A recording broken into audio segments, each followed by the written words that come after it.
Olá a todos, sejam bem-vindos a mais uma dica do secretário calculista. Meu nome é Marco Antônio, sou secretário calculista do TRT da Primeira Região e estou trazendo aqui um vídeo para vocês, gente. Não vou nem aparecer na tela aqui, um videozinho rapidinho, que eu acho interessante isso aqui, porque saiu agora, né? Foi publicado ontem no site do TST que a corte ela definiu 21 novas teses vinculantes. Ok? Então achei interessante porque você vê aqui, ó, ele fala da uniformização da, das relações. Não estou conseguindo dar o zoom aqui direito, tá, gente? Vamos lá.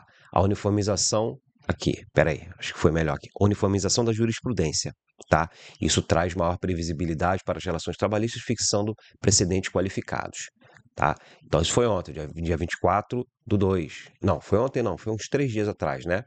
Mas bem recente, tá? Uma sessão lá no Tribunal Superior, tratando de 21 temas, sobre os quais não há divergência para os órgãos julgadores do TST. Okay? As teses aprovadas na sessão desta segunda-feira passarão por aperfeiçoamento de redação e serão enviadas aos ministros. Então, eu acho interessante, porque tem muita coisa aqui relativa a cálculos trabalhistas. Aí ele traz aqui só uma introdução do que seriam é, teses, do que são precedentes vinculantes. Né? Os precedentes vinculantes são decisões judiciais que devem ser obrigatoriamente seguidas por outros tribunais, juízes, em casos semelhantes. No TST, a fixação das teses vinculantes vai impedir a subida de recursos sobre temas já pacificados, agilizando a tramitação dos processos e evitando decisões conflitantes, tá? E aí, vamos lá, vamos começar aqui, ó. Aqui, confira os temas. Impossibilidade de pagamento do FGTS direto ao empregado. Nos casos em que o empregado ajuiza, né, a reclamação trabalhista, pretendendo a percepção de parcelas, vamos lá, percepção de parcelas relativas ao FGTS e à respectiva multa, os valores têm que ser depositados em conta vinculada e não pagos diretamente ao trabalhador. Então a primeira tese aqui do TST é essa, né? Nos casos em que o trabalhador entra com uma ação trabalhista requerendo receber parcelas relativas ao FGTS e a multa de 40%, os valores têm que ser depositados na conta vinculada e não pagas diretamente ao trabalhador. Aqui ele fala do artigo 384, intervalo para a mulher em caso de horas extras. O artigo 384 foi recepcionado pela Constituição de 88, sendo devidas no período antes da sua revogação pela reforma trabalhista, Lei 13.467. Horas extras pela inobservância do intervalo nela previsto, não se exigindo tempo mínimo de sobrejornada para caracterização do direito. Então, esse intervalo 384 é aquele de 15 minutos da trabalhadora que ia entrar em hora extra. Ok? Então, se houver a comprovação de que ela trabalhou antes de 11/11/2017, é devido sim.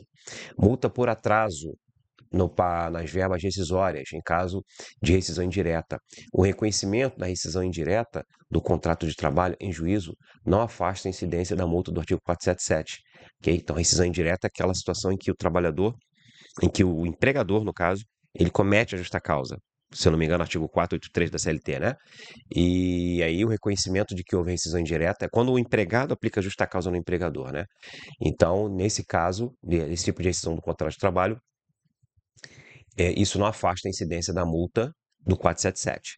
Jornada de trabalho para gestante da Caixa Econômica. O artigo 62, inciso 2 da CLT, tem previsão específica a respeito da jornada do gerente geral da agência bancária.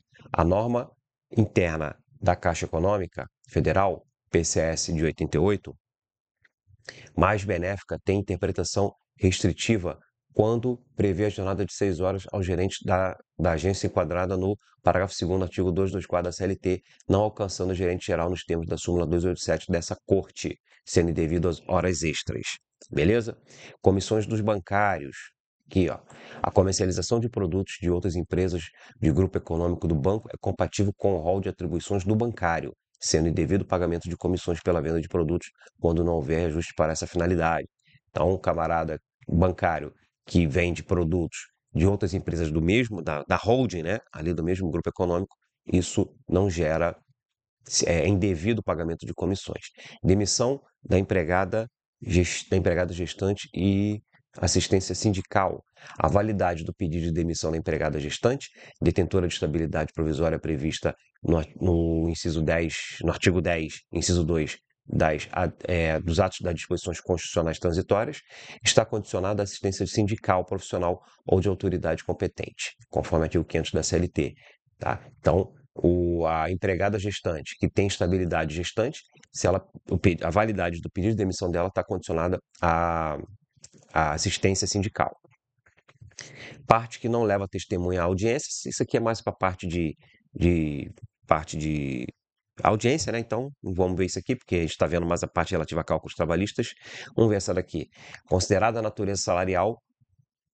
sua natureza salarial, a função comissionada técnica FCT paga ao empregado o SERPRO, né? Serviço Federal de Processamento de Dados, de forma habitual desvinculada do desempenho da atividade extraordinária ou de confiança, incorpora-se ao salário para todos os efeitos legais, inclusive para repercussão sobre adicional por tempo de serviço. Então, isso aqui é mais específico para os trabalhadores do SERPRO, né?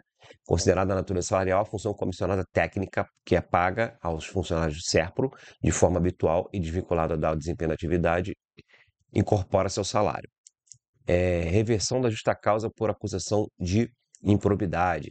A mera imputação infundada de ato de desonestidade ao empregado não é suficiente para dar validade à dispensa por justa causa baseada no ato de improbidade, artigo 482-A da CLT. E quando revertida judicialmente configura dano in re ipsa, tendo devida a condenação do empregador ao pagamento da indenização por danos morais.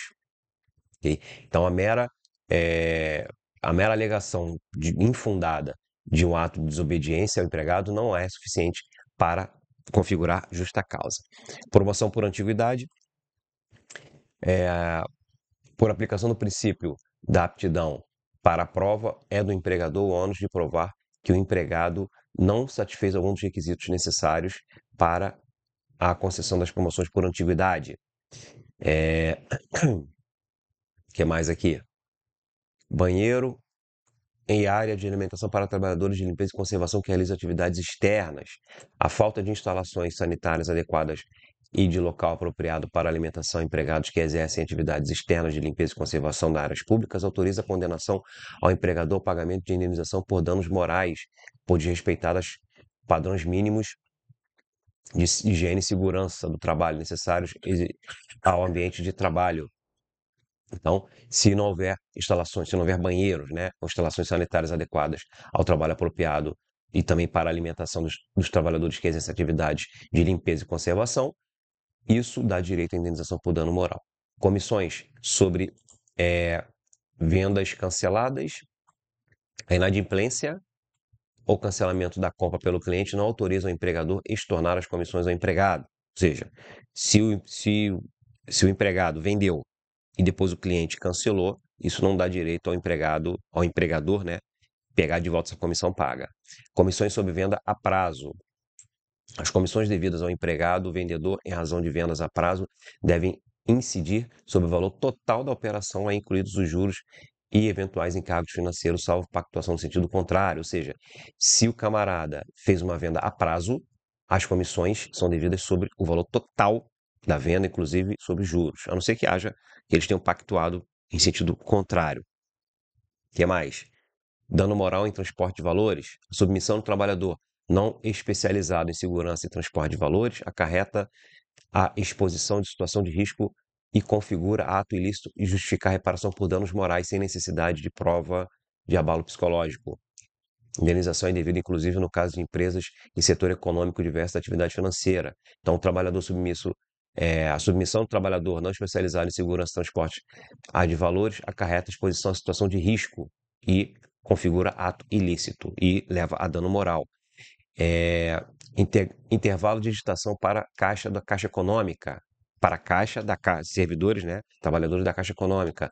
O direito ao intervalo de 10 minutos a cada 50 minutos trabalhados ao caixa bancário previsto na norma coletiva ou em norma interna da Caixa Econômica é devido, ainda que a atividade de digitação seja intercalada ou paralela a outra função, independentemente se praticada de forma preponderante ou exclusiva, salvo se no instrumento coletivo na norma interna de que trata a matéria houver exigência de que as atividades de digitação sejam de forma exclusiva. Então, aquele intervalo a cada 50 minutos trabalhado para 10 minutos de descanso para os trabalhadores bancários, né, o caixa bancário previsto na norma coletiva, é devido mesmo em atividade de digitação, mesmo que a atividade de digitação seja intercalada ou seja paralela a outra função, ok? Isso aqui tem lá no PJ Calc, tá? Tem aquela opçãozinha lá na parte de configuração dos intervalos, você pode configurar isso aqui. Falta de anotação na CTPS.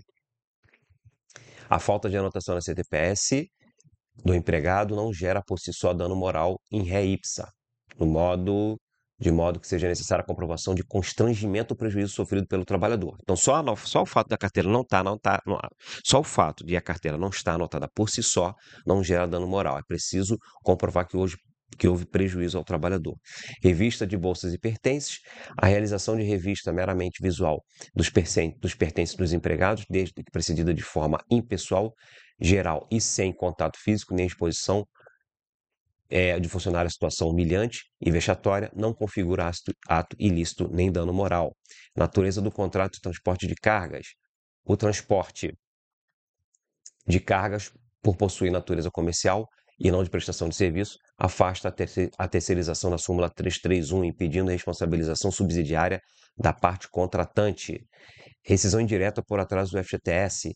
A irregularidade no reconhecimento do depósito do FGTS revela descumprimento de obrigação contratual nos termos do 483D da CLT, de gravidade suficiente para configurar a rescisão indireta do contrato de trabalho, sendo desnecessária a imediatidade na reação do empregado, descumprimento contratual. A gente acabou de ver, né, lá no item anterior sobre rescisão indireta, artigo 483, e aqui leva-se em rescisão indireta a irregularidade no recolhimento do FGTS. Motoristas cobradores no cálculo de cota de aprendizes. As funções de motorista profissional e de cobrador têm que ser incluídas na base de cálculo da cota de aprendizes do 429 da CLT. Beleza, gente? Então, isso aqui, tá? Eu gravei aqui a toque de caixa rapidinho, sem áudio, tá? Depois você dá uma olhadinha, eu vou deixar o link aí na descrição do vídeo, mas bem interessante essas teses vinculantes aqui do TST. Tá ok, gente? Só pedindo aquela força aí para você se inscrever no nosso canal, tá? Dar aquela força aí para a gente continuar fazendo os vídeos aqui do nosso canal, tá? Sempre que tiver novidade a gente traz, tá? E se tiver interesse, como sempre, a gente tem os cursos aí de mentoria, de impugnação, temos cursos avançados, temos cursos dos diversos tipos aí, tá ok? É isso. Bom, a gente fica por aqui. Um abraço a todos e até a próxima.